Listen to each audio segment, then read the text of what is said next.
आज फेरि mega city height रमाइलो डाँडामा 2.5 स्टोरी बिल्डिङको फाउन्डेसन कास्ट हुँदैछ साथीहरू। आज म सबै देखाउँदैछु हामीले फाउन्डेसन कस्तो हालेछौँ भनेर। यतापट्टि हेर्न सक्नुहुन्छ यहाँनिर कम्बाइन फुटिङ, यहाँनिर आइसोलेट फुटिङ राखेको छौँ साथीहरू। कम्बाइन फुटिङ मजाले दुईवटा फुटिङ कम्बाइन गरेको छौँ। यहाँनिर आइसोलेट फुटिङ राखेको छौँ साथीहरू, हेर्न सक्नुहुन्छ।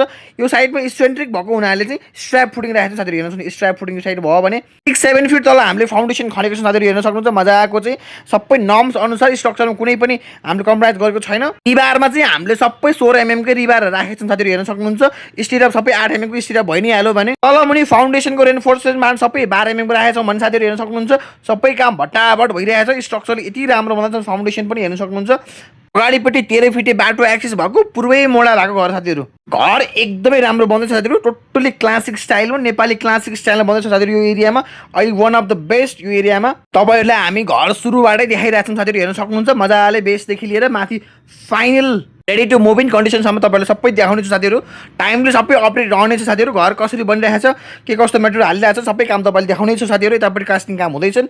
कास्टिङ काम आज सकाउने नै हो, जसरी हुन्छ कास्टिङ काम आज सकिन्छ साथीहरू। यो चाहिँ सबै फाउन्डेसन बेसको मात्रै कास्टिङ है साथीहरू, तल फाउन्डेसनको चाहिँ फुटिङ कास्टिङ मात्रै हो। अझै पनि योभन्दा माथि टाई बिम आउँछन्, अरू बिम आउँछन्, थुप्रै बाँकी नै छन्। यो भर्खर फाउन्डेसन बेसको चाहिँ फुटिङ कास्टिङ मात्रै हो। सबै M20 ग्रेड, मेटेरियलमा कुनै कम्प्रोमाइजै छैनन्।